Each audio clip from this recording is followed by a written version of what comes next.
प्रदेश में RLD chief Jayant Chaudhary ने साफ कर दिया है कि वह बीजेपी के साथ हाथ मिला चुके हैं। जयंत का बीजेपी के साथ आना कई लोगों को सरप्राइज कर रहा है, क्योंकि जयंत चौधरी पिछले कुछ सालों में कई बार बीजेपी पर हमलावर रहे हैं। वे बीजेपी के ऊपर तमाम सवाल उठाते रहे हैं। दिल्ली के पहलवानों के प्रोटेस्ट के समय भी वो बीजेपी के खिलाफ पहलवानों के पक्ष में थे। कुछ समय पहले उनके बीजेपी के साथ जाने के सवालों पर उन्होंने सबके सामने कहा था कि मैं कोई चवन्नी नहीं हूं जो पलट जाऊं। अब लोकसभा चुनाव से पहले ही उन्होंने बीजेपी का दामन थाम लिया है। उनके इस कदम की खास वजह है, पिछले लोकसभा चुनाव में उन्होंने सपा, बसपा, कांग्रेस के साथ मिलकर चुनाव लड़ा और यूपी में 3 सीटों पर अपने उम्मीदवार उतारे, लेकिन एक पर भी सफलता नहीं मिली। वहीं साल 2014 में भी यूपीए गठबंधन में लोकसभा चुनाव लड़ा और 8 सीटों पर कैंडिडेट उतारे, पर एक पर भी जीत हासिल नहीं हुई। साफ है कि आरएलडी का ग्राफ लगातार घटता जा रहा है। बीजेपी आरएलडी पूरे समीकरण को समझने के लिए आरएलडी के पूरे इतिहास को समझना होगा। चौधरी चरण सिंह के बेटे चौधरी अजीत सिंह ने आरएलडी की शुरुआत की थी। हालांकि 1996 में कांग्रेस के टिकट पर चुनाव लड़ा था। कांग्रेस छोड़ दी और फिर भारतीय किसान कामगार पार्टी का गठन किया। बाद में इसकी जगह 1999 में राष्ट्रीय लोकदल यानी आरएलडी का गठन किया था। पश्चिमी यूपी के जाट वोट बैंक में इनका काफी प्रभाव माना जाता है। 1996 का विधानसभा चुनाव उनकी तत्कालीन पार्टी भारतीय किसान कामगार पार्टी ने सपा के साथ मिलकर लड़ा था। इसमें 38 सीटों पर अजीत सिंह के उम्मीदवार उतरे थे। इसमें से 8 उम्मीदवार चुनाव जीते थे।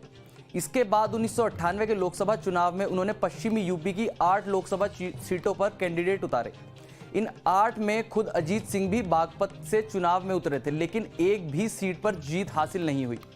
1999 में लोकसभा चुनाव में रालोद ने कैराना जीता और साथ ही अजीत सिंह बागपत की सीट जीतने में कामयाब रहे।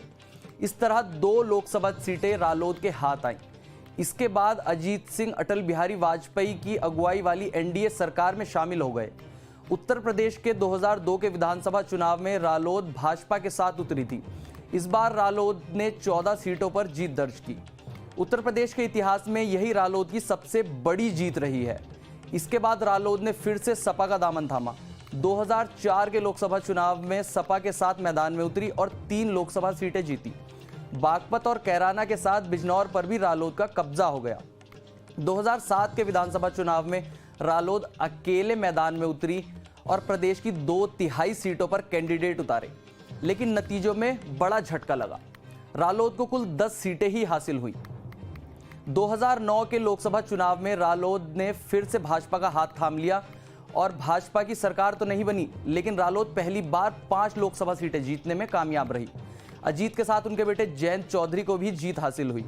इसके बाद 2012 में रालोद ने कांग्रेस के साथ गठबंधन किया, लेकिन पिछली बार की 10 सीटों की तुलना में सिर्फ 9 सीटें ही जीत पाई। 2014 के लोकसभा चुनाव में भी यूपीए के साथ रहे। 8 सीटों पर कैंडिडेट उतारे, लेकिन एक पर भी जीत हासिल नहीं हुई। 2017 में एक बार फिर रालोद उत्तर प्रदेश विधानसभा चुनाव में अकेले मैदान में उतरी। 171 सीटों पर कैंडिडेट उतारे, लेकिन सिर्फ एक पर ही जीत हासिल हुई।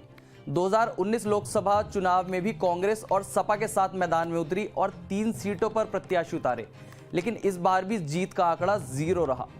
2021 में अजीत चौधरी का निधन हो गया और पार्टी की कमान जयंत चौधरी के हाथ में आ गई। 2022 के विधानसभा चुनाव में आरएलडी ने फिर सपा के साथ गठबंधन किया, लेकिन 8 सीटें ही हाथ आईं। इस तरह साफ है कि रालोद की जीत का सबसे बड़ा आंकड़ा लोकसभा में 5 सीट का है, जो बीजेपी के साथ गठबंधन में रहा है। वहीं विधानसभा में भी सबसे ज्यादा आंकड़ा 14 सीटों का रहा है, जो कि 2002 में बीजेपी का साथ हासिल करके जीत मिली थी। इस तरह साफ है कि रालोद को बीजेपी गठबंधन ज्यादा रास आता है। ये खबर लिखी है हमारे डेस्क के साथी अपूर्व श्रीवास्तव ने।